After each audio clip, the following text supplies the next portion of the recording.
How's it going, everybody? Welcome to today's show. A little bit different format today. We're going to be having a live component where some people are tuning in and watching this presentation through a webinar style format. And then some of you are also listening through the podcast option for this as well. So welcome to everyone. If you are listening to the podcast portion and you want to see any of the notes that are talked about today, feel free to head over to bowmanclature.com and you'll be able to see the presentation there as well. So today we want to talk about progressing your performance. And I'm going to attack this from a wide-ranging perspective, but it's going to boil down to three main points.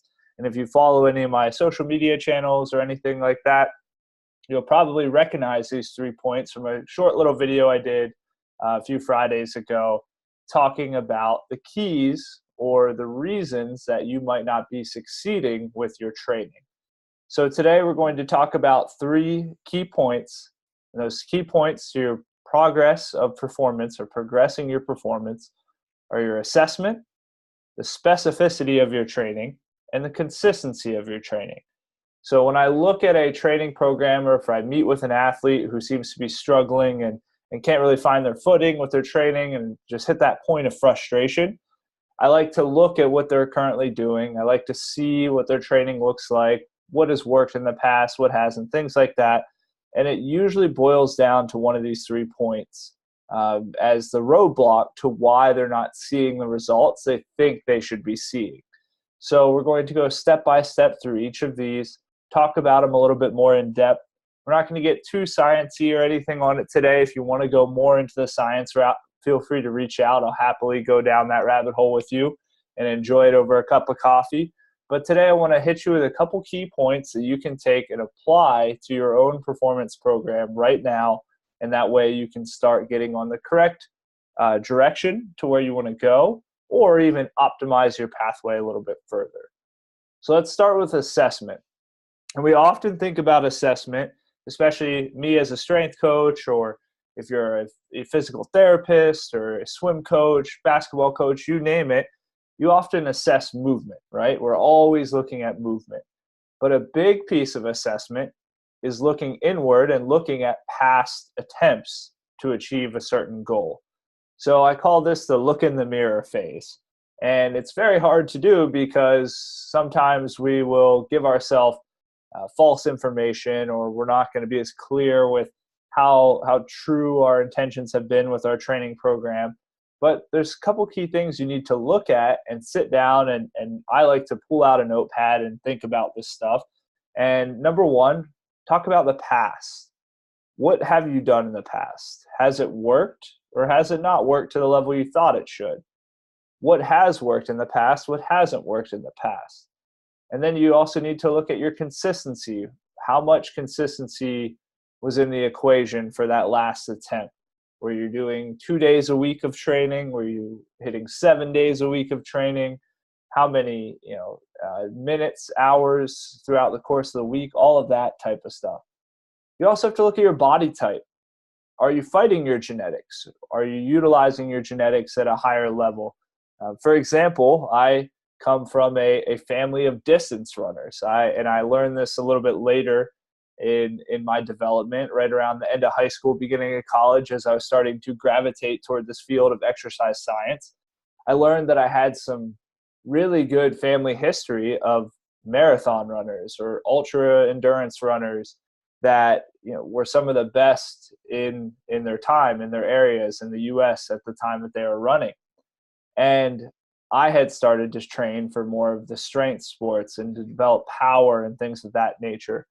I'm probably fighting a little bit of my genetic predisposition with trying to do that. Not saying I can't make positive change, and I definitely have, but I'm aware that maybe my background isn't going to lead me to be the best Olympic weightlifter out there. Could I get the best I can be, and could I see major improvement? Could I compete at a high level? Yeah, if I put in the time and effort, I think I could definitely get there.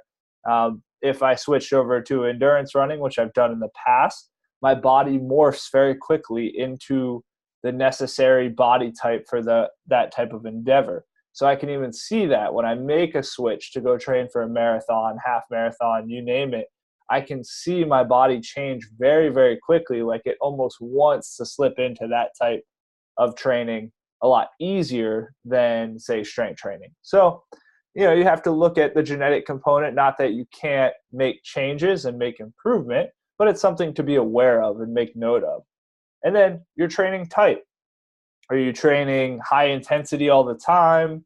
Have you been using weights? Or are you just more steady state cardio?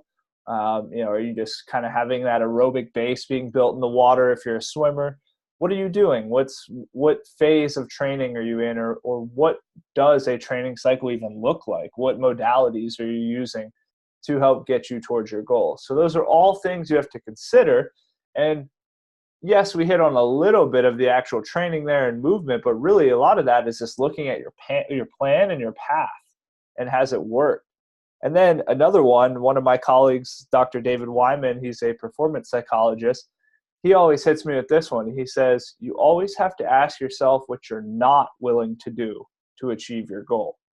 So if you have a weight loss goal, for example, but you're not willing to give up soda, we need to know that, right? Not that we can't find another way around that, but we need to know what you're not willing to do, for example, because then it just gets it out there, it clears the air, and then you can find a path to get as closer to achieve your goal with the parameters you have set.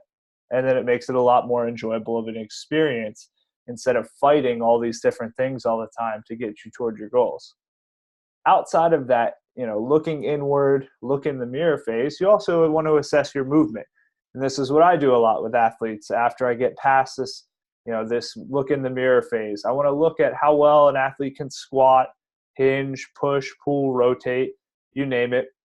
So if you're following along with the webinar portion of this, you can see right now that I have a couple of slides up of just different tests I might hit on. You'll see I'm looking at shoulder mobility, range of motion through the shoulder, how well a person can hinge, get the hamstrings to lengthen and engage, how well a person can squat. Do they shift forward onto their toes too much? Do they curl in their upper back? Are they able to maintain a slightly controlled arch in that low back throughout the squat? Then I'm looking at stability, things like push-ups or a dead bug positioning. How well can you manage your low back, your pelvic floor, all those things as you're creating movement? Looking at the ankles for a little bit of mobility, how much power you can produce throughout a broad jump for distance. And then things like capacity, how much work you can complete at a certain amount of time as hydrogen ions start to build up and you become a little bit more acidic in the body, you can't buffer as well, or how well can your body buffer in those high intensity situations. I'll test things like a pull-up, static core from your front bridges to your side bridges, all of those things, because I want to find the limiting factors. What are your limiting factors? And that's something you should look at. Not that we need to be the generalist that's good at everything, but we need to see where something might be stopping us, or a complete roadblock that's not allowing us to express our strengths. So I'm not looking for you to be perfect at all these things, but I want to find the things that might limit you from expressing your key strengths to your endeavor, your sport, whatever you're trying to accomplish.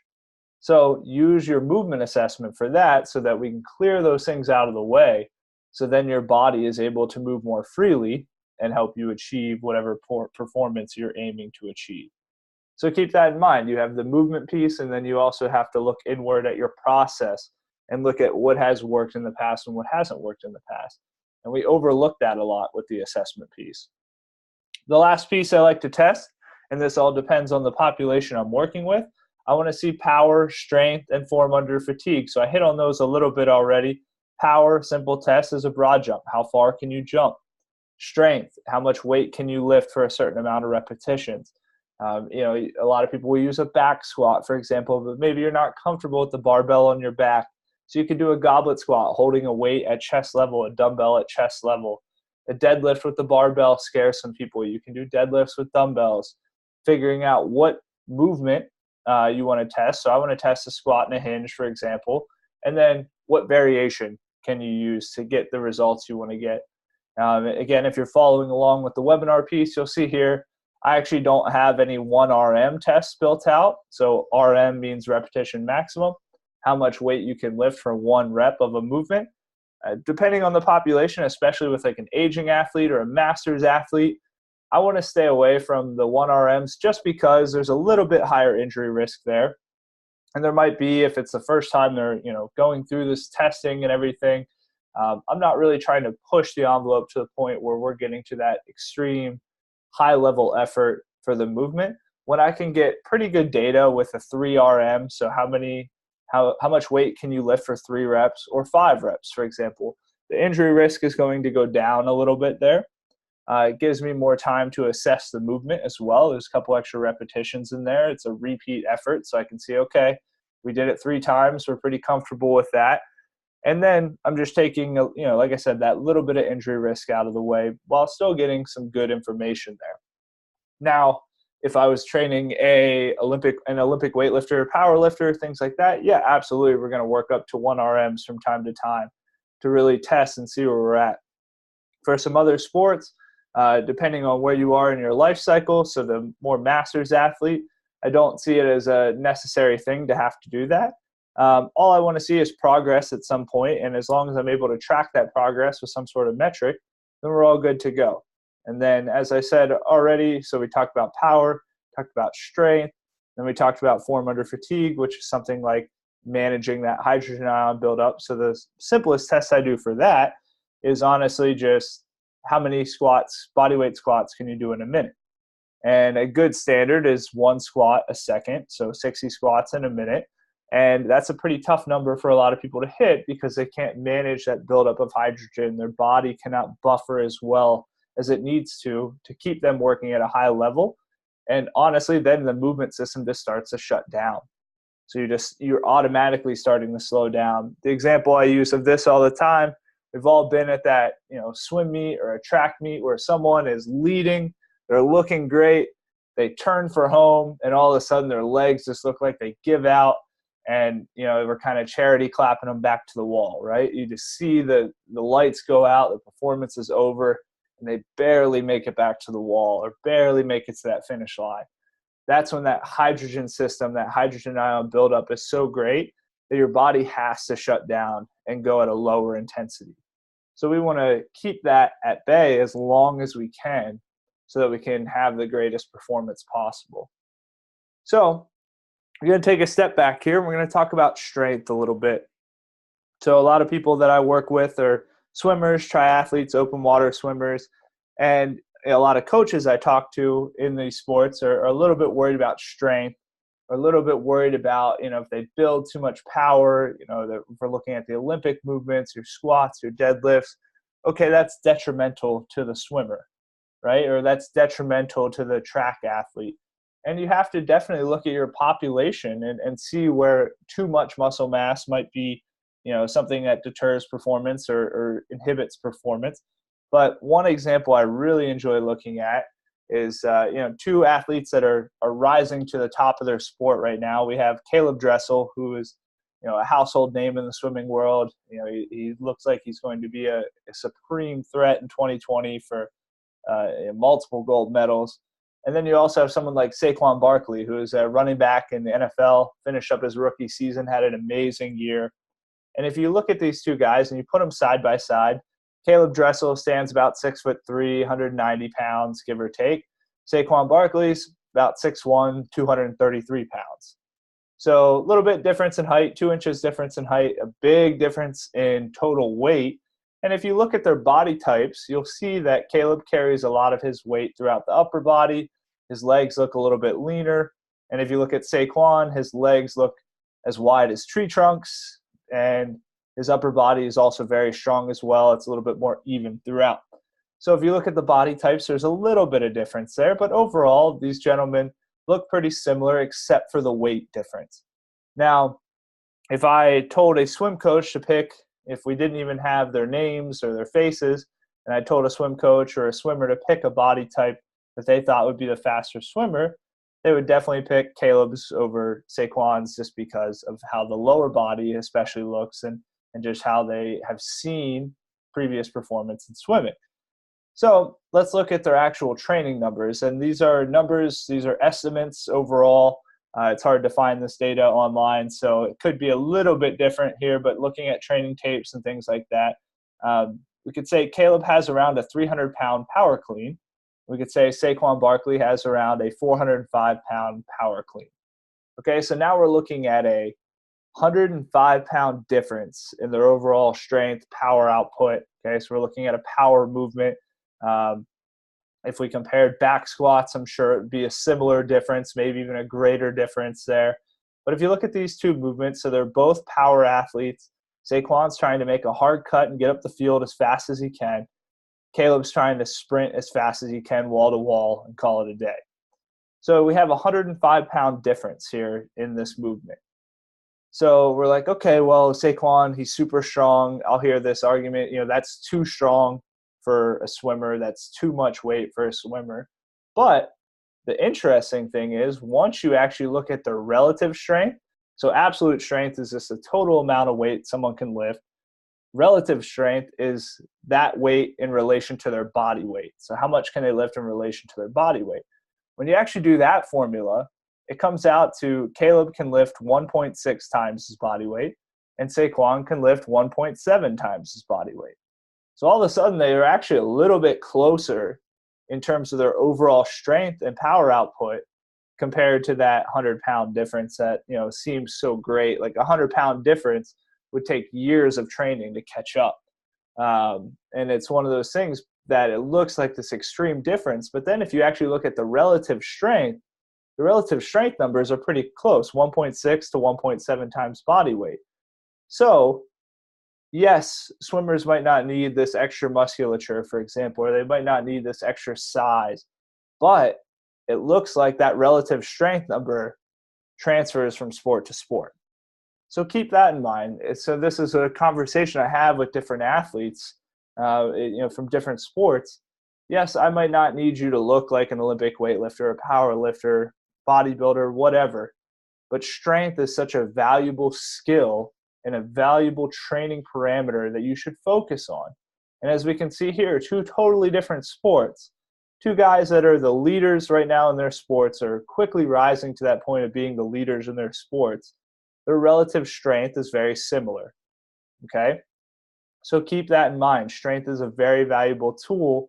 It is even more valuable as you age. It's something you want to try to maintain and continue to improve throughout your lifetime, and then you can actually continue to have performances at a higher level than if you didn't strength train or keep that strength at a higher level throughout your aging process. So now that we wrapped up assessment, we're going to move on to specificity, the second one. And the biggest thing I want you to realize is specificity does not mean 100% replicating a sport movement in your strength training session. So I'm not trying to replicate running down the field. If I'm Saquon, I'm not trying to replicate cutting and all that things in the weight room. Am I going to do things that are similar or might tidy up some mechanics, but am I going to get crazy with all the different things that happen within the sport of play?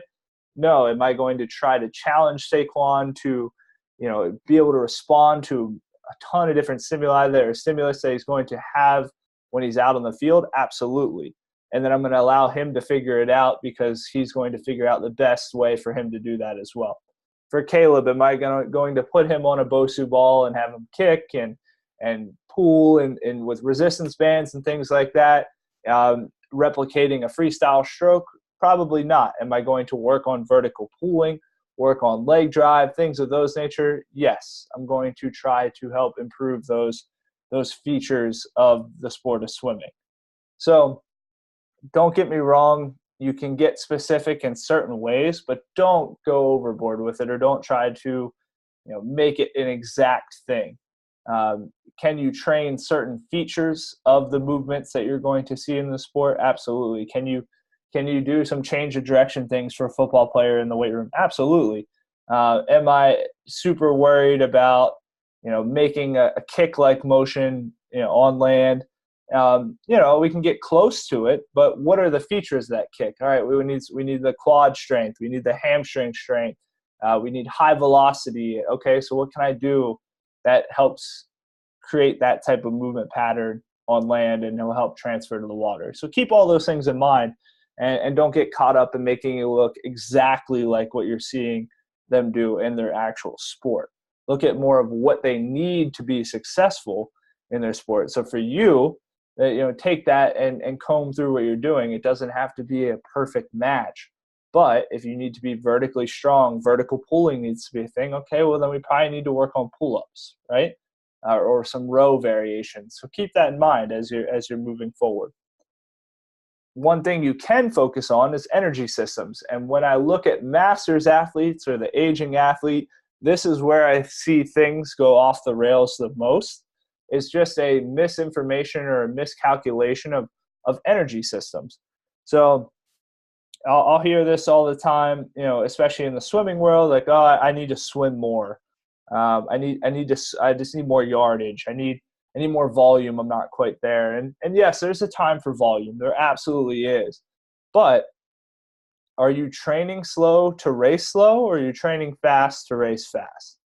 So the question I always ask people, I say, does running a 5K make you faster at a 100-meter sprint? And the answer is, maybe as a beginner, just because any training stimulus on a beginner is going to result in some sort of change. But after that, probably not, right? It's not the same category. It's not the same energy systems that you're working on. The physiology is different there. So why are we wasting our time with a high volume in that 5K pace? So keep that in mind. And I'm not saying you're always going to be able to train fast, right? If you're training at a higher intensity, you need more rest to recover so you can continue to hit that higher intensity. Because if you're not recovering enough, or you don't have enough rest in between, then you're not actually going to be training at your fastest peak. But I challenge you to not get caught in this gray area. And that's something I want you to really think about is, when it's time to go fast, go fast. Like, you should be pushing yourself. When it's time to go slow, then go slow. So what I see, especially in masters athletics, is this, when it's slow, I go a little bit faster than I should. And when it's fast, I go a little bit slower than I should. That gray area is just going to be like a hamster on a wheel. You're never going to see that improvement that you're looking for. You need to make those peaks a little bit more intense. You need to make the valleys a little bit more deep, so you have that different ebb and flow that's going to result in a performance change. So keep that in mind. And that's something, like I said, I see a lot, especially in the masters population. Next thing you can think about is your resiliency. So we'll get into that a little bit more. Resiliency is essentially, I looked up the definitions, and it's the capacity to recover quickly from difficulties and the ability of an object to spring back into shape. So if you think about a spring or a rubber band, if you stretch a rubber band a little bit and release it, it'll come back to its normal shape. If you stretch a spring a little bit and release, it'll come back to that normal shape. But then there's going to become a point where if you stretch it too much, it's not going to come back to its original shape. And this is your body responding to training. And so this is where specificity comes in from a training volume management standpoint. So what I mean by that is, yes, you want that stretch, because that stretch is a acute response. It's how you're going to adapt to the training. And then it's going to return to its normal shape or return back to its baseline before the next stimulus is applied. And then that baseline is going to improve, or that ability to manage stress is going to improve over time.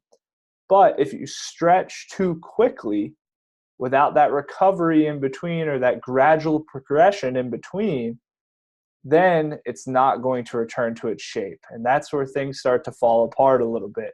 That's where the recovery starts to dwindle, and you're just not seeing the results. That's where sleep starts to get disrupted, appetite, all of those things.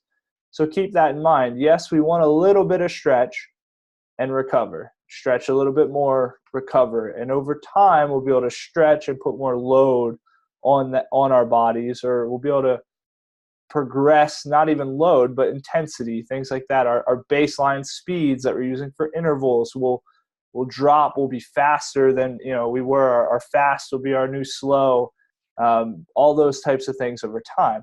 But if we stretch too fast, then all of a sudden that breakdown occurs. So then all of a sudden you're doing the 2-step forward, 1-step back type of deal versus just a nice steady progression over time. So keep that in mind. Specificity doesn't just apply to movements And it doesn't apply to, just the energy system, but it applies to your volumes. Is the volume you're using, the volumes of your training, specific to what you need? Are you doing too much? Are you doing too little? You have to push that needle just enough to continue to move forward. So keep that in mind from that specificity standpoint. So the next thing, the final piece of specificity, is movement review. Be able to justify movements that are in your program. So this is something that was taught to me in grad school and undergrad, and it really started to show when I trained out. I was out in California for a training gig. I was working for Facebook in their corporate fitness department, so I was training the engineers, marketers, all those different people that make Facebook run. And it was interesting because they were some of the most brilliant people I've ever interacted with. And so they questioned everything. So this really came, full circle of why I needed to be able to justify every movement in my program. And it taught me that, hey, I need to be able to explain this to a client or an athlete. And the reason I can explain it is because I've actually thought about it, and it has a point and it has a purpose in what we're trying to do. If you're just putting in a movement in your program, and if you're doing a certain workout and you're like, oh yeah, I saw this as a blog post and it looked kind of cool, then you shouldn't be putting it in your program. Now, if you read that blog post, you understood the reasoning behind the training program, and it fit where you needed to go or what you needed to do to push yourself to the next level, then absolutely add it to your program.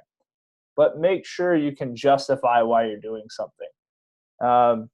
I always see, especially with triathletes, right? Triathletes have such a crazy training schedule, especially if we're going for an Ironman or, an ultra distance of that sort. There's not much room to really add things in, but it's interesting what gets added in sometimes. And I always ask these athletes, I'm like, why did you pick that? Or why do you think, that worked? And a lot of times it's, I saw one of my favorite athletes doing it, or yada, yada, yada. And that's okay. Like, that's great that you're looking at what some of the better people are doing, but make sure you've actually researched why you're doing something. And make sure it has the proper place in your program, because number one, especially as a master's athlete, that aging athlete, we don't have a whole lot of time, right? We have jobs, we have kids, mortgages, you name it. Like, there's a whole lot going on. So adding all these different things into your training when you don't have the time, we need to be very aware of that and make proper use of our time to get the most out of our training. So that way, if time is tight, we're still getting the value we need to move forward. And the next thing, think about it. Simple works really well, but we get tired of doing the simple thing over and over again. And we always look for the next complex variation or something, how can we make a squat more intense? And one example that was always used in all my classes going through school is a person with a barbell squatting on a stability ball. They're like, oh yeah, this is super intense. Like this, the idea was to unstable surface, all these things, but really, are you getting the most out of the back squat if you're doing it that way? And injury risks and all that as well, does it really make sense? Is it really pushing you toward what you want to do and what you want to achieve? And the answer is probably not. The only time I've seen landing on a stability ball or a BOSU ball from like a jump or squatting and things like that, I've seen a little bit of benefit there with surfers. Surfers, when they air out of a wave, they're landing back on a very soft part of the wave, and there can be some variability. It's not a hard surface, or it could be a hard surface because of surface tension, but there also could be some give there. So I see a little bit of value there. Outside of that, I haven't found much reasoning to be squatting or landing on stability balls from jumps and things like that.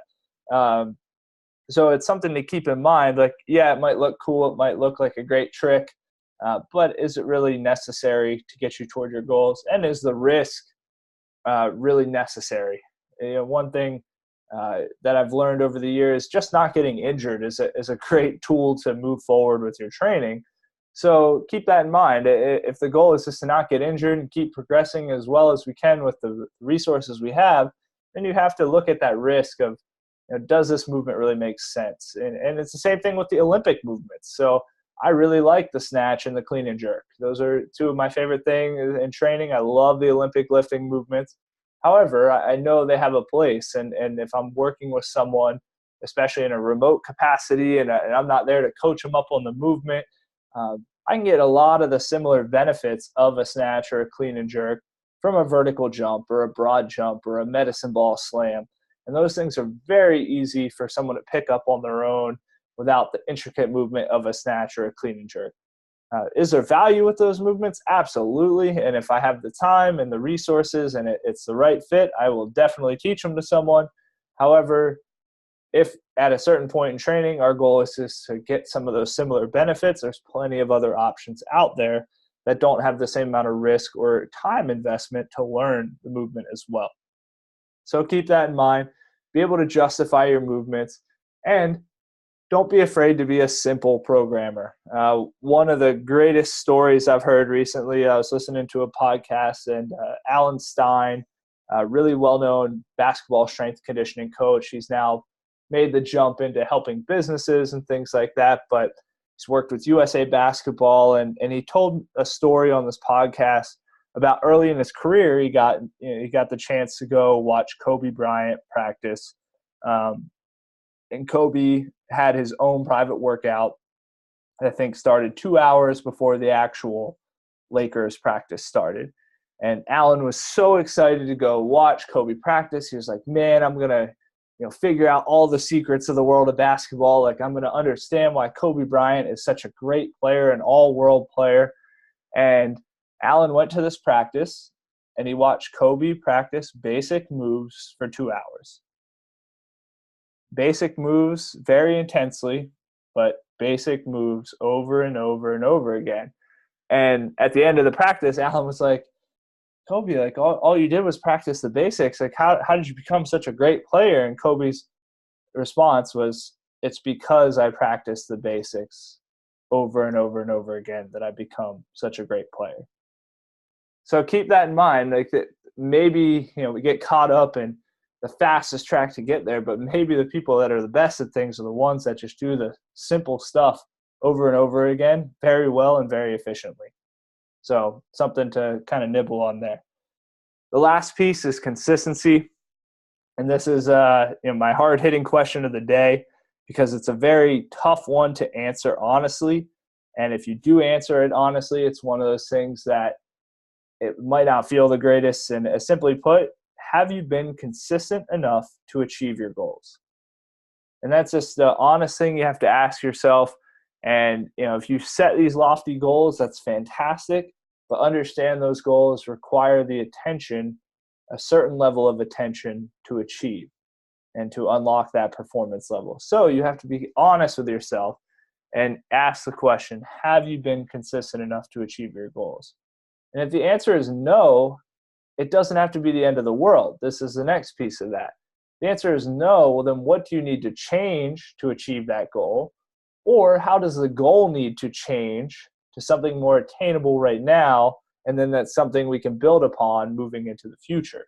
So it doesn't mean we have to scrap the current goal, but maybe we need to have an intermediate goal that is more realistic right now so we can stay engaged in the process and willing to move forward with this process.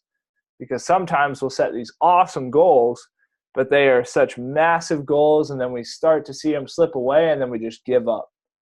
Well, maybe you just need to take that step back and have a slightly smaller goal or intermediate goal to get you there. One way I deal with this, especially with athletes that have to travel a lot.